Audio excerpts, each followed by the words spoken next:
সময় কিন্তু আমাদের মাছ মাংস খেতে ভালো লাগে না, তাই আজকে চিন্তা করেছি পটলের একটা রেসিপি করব, যেটা কিন্তু খেতে ভীষণ মজাদার হয়ে থাকে। আমার কাছে তো খুবই ভালো লাগে। আসসালামু আলাইকুম প্রিয় দর্শক, সবাই নিশ্চয় অনেক অনেক ভালো আছেন। পটলের রেসিপিতে আজকে রান্না করব ডিম আলু পটল। ডিম আলু পটলের কারি আজকে রান্না করব। এটা না দেখলে কিন্তু বুঝবেন না এটা যে কি মজাদার হয়ে থাকে।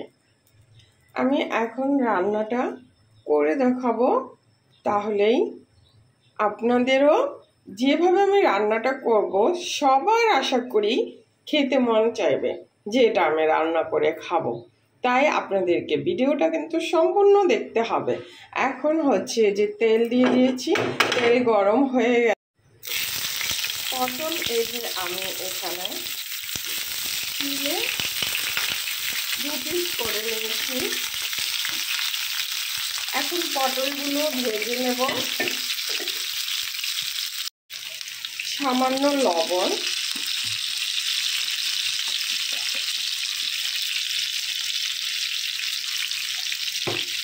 আর সামান্য হলুদ দিয়ে এই পর্যায়ে পটলগুলোকে ভেজে নেব।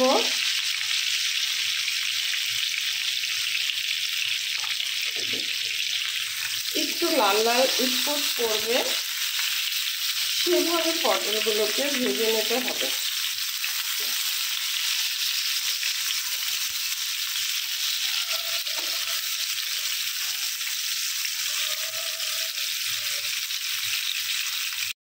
পটলগুলো এই যে ভাজা হয়ে গেছে, আমি তেল ঝরিয়ে উঠিয়ে নিচ্ছি।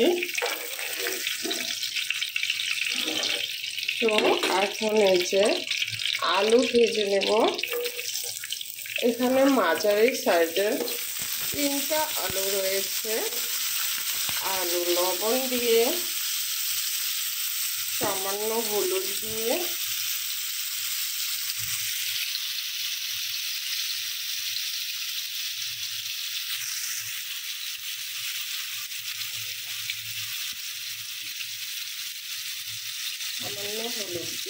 আলু ভেজে নেব।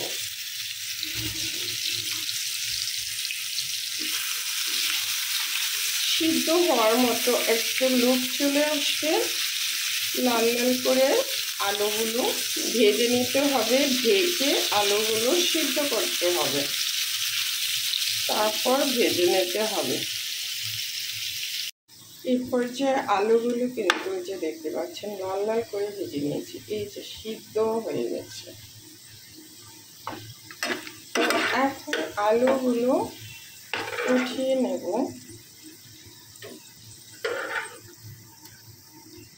রান্না মজাদার হবে।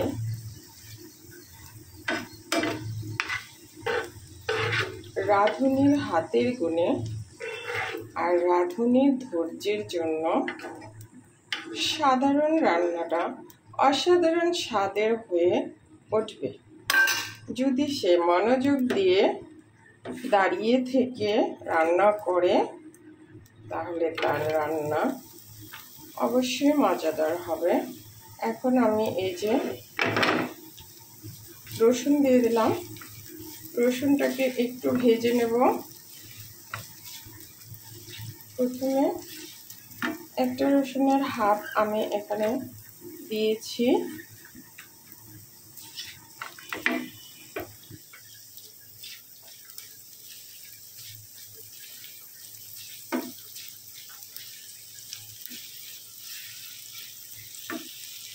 সামান্য একটু সরিষার তেল অ্যাড করে দিলাম।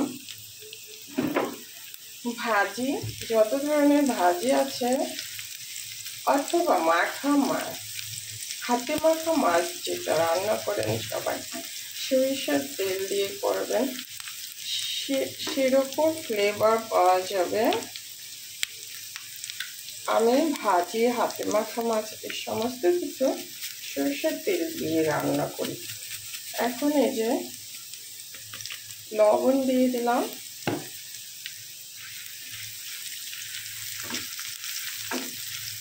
স্বাদ মতো লবণ দিয়ে রসুন ভেজে নিচ্ছি।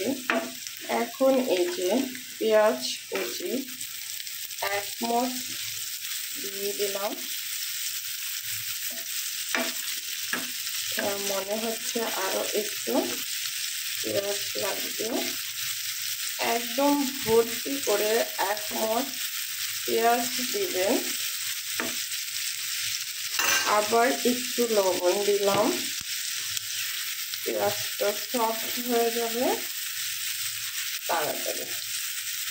পেঁয়াজটা এখন আমি একটু লাইট গোল্ডেন করে ভেজে নেব। পেঁয়াজ দেখতে পাচ্ছেন এই যে লাইট গোল্ডেন করে ভাজা হয়ে গেছে।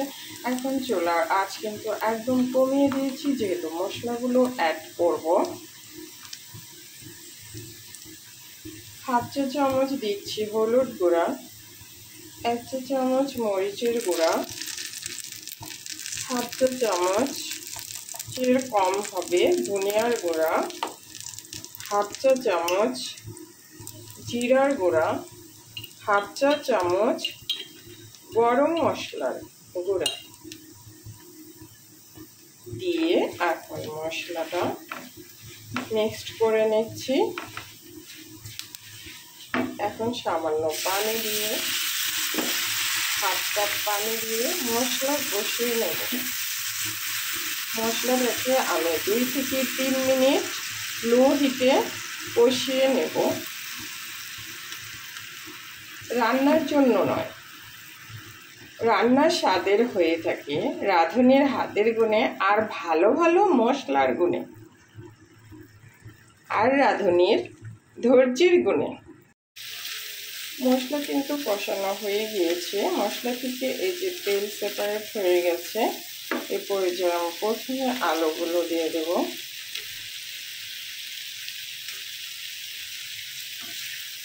আলু দিয়ে মশলার সাথে ভালোভাবে কষিয়ে নেব।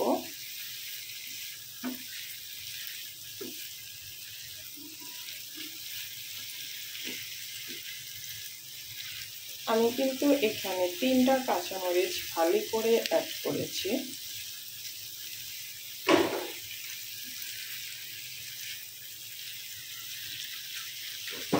প্রথমে আলু আমি 1 মিনিট কষিয়ে নেব। আলু কষানো হয়ে গেলে এই যে ভেজে রাখা পটল দিয়ে দিলাম। আলু আর পটল একসাথে ভেজে নেব।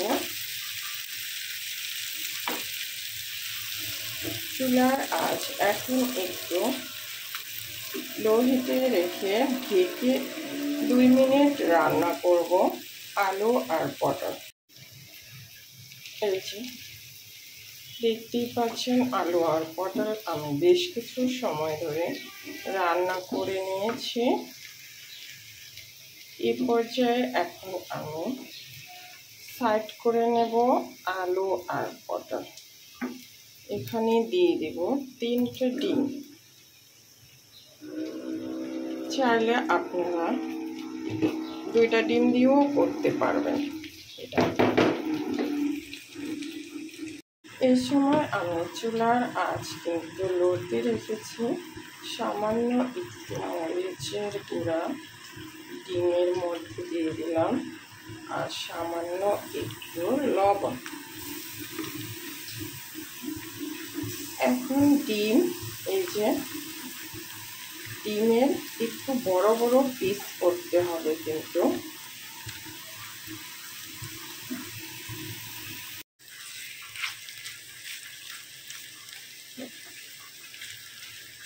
ডিমগুলো এই যে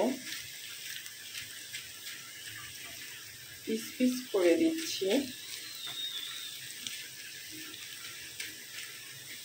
এটা কিন্তু ভীষণ মজাদার হয়,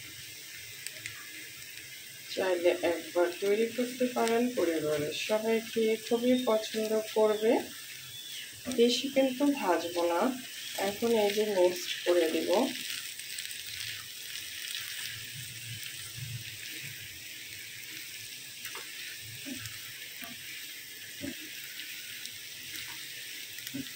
এখন আমি এই যে ডিম আলু পটল মিক্সড করে 2 থেকে 3 মিনিট রান্না করব।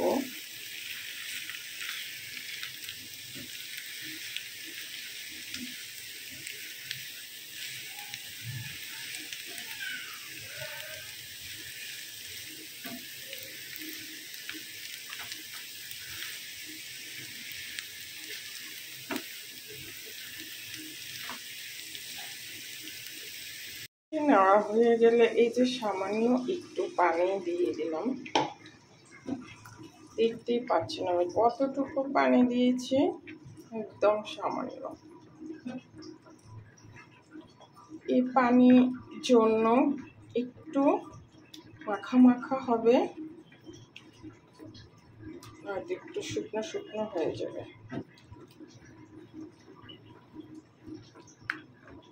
এখন আর 2-3 মিনিট রান্না করলেই কমপ্লিট ডিমের কারি।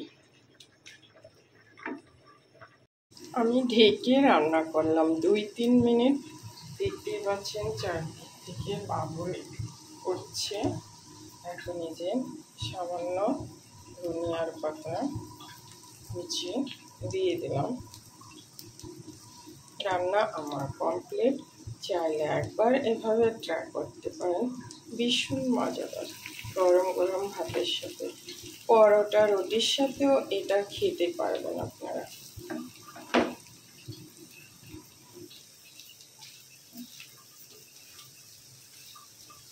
সবসময় রুটি পরোটায় কি খেতে, সবসময় কি ভাত খেতে ভালো লাগে? মাছ রুটি দিয়েও কিন্তু অনেক সময়, পরোটা দিয়েও এটা পরিবেশন করতে পারবেন। আবার সবসময় আমাদের মাছ মাংসও খেতে ভালো লাগে না, তাই না? তাহলে সবাই ভালো থাকবেন। পরবর্তীতে আবার চলে আসবো আপনাদের জন্য মজার কোনো রেসিপি নিয়ে। রেসিপি ভালো লাগলে ফলো, সাবস্ক্রাইব, লাইক দিবেন। যদি রেসিপি পছন্দ হয় তাহলে শেয়ার করে রাখবেন, তাহলে খোঁজাখুঁজি করতে হবে না, সহজেই পেয়ে যাবেন নিজের প্রোফাইলে শেয়ার করে রেখে দিলে।